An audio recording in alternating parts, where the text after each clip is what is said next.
നമസ്കാരം, എല്ലാവർക്കും SK astro ലൈഫിലേക്ക് സ്വാഗതം.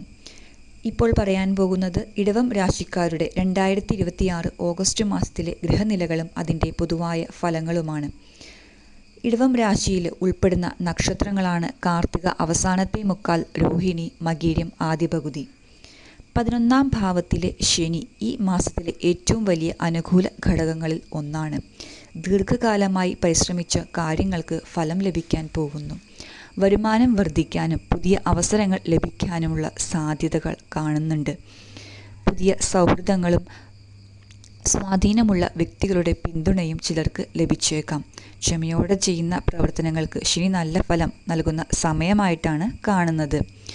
ഓഗസ്റ്റ് 17 മുതൽ മാസത്തിൻ്റെ അവസാനം വരെ സൂര്യൻ ചിങ്ങം രാശിയിലേക്ക് പ്രവേശിക്കുന്നതിനാൽ 4ാം ഭാവത്തിൽ സഞ്ചരിക്കും.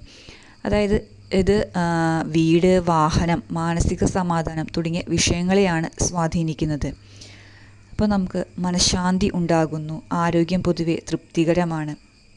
ഒരു കാര്യം ഓർമ്മപ്പെടുത്തുകയാണ്, ഈ ചാനൽ ഒന്ന് സബ്സ്ക്രൈബ് ചെയ്യണേ. ഉത്തരവാദിത്തങ്ങളൊക്കെ വർദ്ധിക്കാം. ചിലർക്ക് വീടുമായി ബന്ധപ്പെട്ട് നല്ല തീരുമാനങ്ങളൊക്കെ എടുക്കാനുള്ള അവസരങ്ങളൊക്കെ ലഭിക്കും. അതുപോലെ തന്നെ ഈ മാസം ചൊവ്വ 2ാം ഭാവത്തിൽ സഞ്ചരിക്കുമ്പോൾ സംസാരത്തിലൊക്കെ കൂടുതൽ ശ്രദ്ധ ആവശ്യമായിട്ടുണ്ട്. ചൊവ്വയുടെ 4ാമത്തെ ദൃഷ്ടി ശുക്രനിൽ പതിക്കുമ്പോൾ പ്രണയത്തിലും അതുപോലെ തന്നെ കുടുംബകാര്യങ്ങളിലൊക്കെ ഒന്ന് ക്ഷമ പാലിക്കേണ്ടതായിട്ടുണ്ട്. പ്രിയപ്പെട്ടവരുമായിട്ടൊക്കെ സംസാരിക്കുമ്പോൾ സൗമ്യമായ സമീപനമൊക്കെ സ്വീകരിക്കുക. സാമ്പത്തിക ഫലം നോക്കിയാൽ വരുമാനം വർദ്ധിക്കുന്നതൊക്കെ ആയിരിക്കും. അതുപോലെ തന്നെ ചിലവുകളൊക്കെ ഒന്ന് നിയന്ത്രിക്കേണ്ടതായിട്ടുണ്ട്. ആഡംബര വസ്തുക്കളൊക്കെ വാങ്ങാനുള്ള സാധ്യത കാണുന്നു. തൊഴിൽ മേഖലയിലും ബിസിനസ്സിലും സ്ഥിരത കൈവരിക്കാനായിട്ട് കഴിയും. സഹപ്രവർത്തകരുമായുള്ള സഹകരണം വർദ്ധിപ്പിച്ചാൽ മികച്ച നേട്ടങ്ങളൊക്കെ ലഭിക്കുന്നതായിരിക്കും. പുതിയ ഉത്തരവാദിത്തങ്ങളൊക്കെ ഏറ്റെടുക്കേണ്ടി വന്നാലും ഭാവിയിലൊക്കെ അത് ഗുണം ചെയ്യാനായിട്ടുള്ള സാധ്യത കാണുന്നുണ്ട്.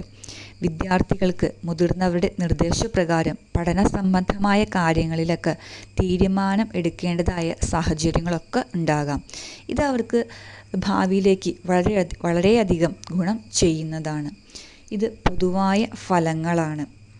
വ്യക്തിഗത ജാതകത്തിലെ ലഗ്നം, ദശാബുദ്ധി, മറ്റ് ഗ്രഹയോഗങ്ങൾ എന്നിവയ്ക്ക് അനുസരിച്ചിട്ട് ഫലങ്ങളിൽ വ്യത്യാസങ്ങളൊക്കെ ഉണ്ടാകാം. ഒരു കാര്യം ഓർമ്മപ്പെടുത്തുകയാണ്, ഈ ചാനൽ ഒന്ന് സബ്സ്ക്രൈബ് കൂടി ചെയ്യണേ. ഗുണവർദ്ധനവിനും ദോഷത്തിൻ്റെ കാഠിന്യമൊക്കെ കുറയ്ക്കാനായിട്ട് സുബ്രഹ്മണ്യ ഭജനമൊക്കെ നടത്തുക. ചൊവ്വാഴ്ച ദിവസം സുബ്രഹ്മണ്യ ക്ഷേത്ര ദർശനമൊക്കെ നടത്തേണ്ടതാണ്. ശനി പ്രീതിക്കായിട്ട് ശനിയാഴ്ച എള്ളെണ്ണ വിളക്ക് തെളിയിച്ചൊക്കെ പ്രാർത്ഥിക്കുക.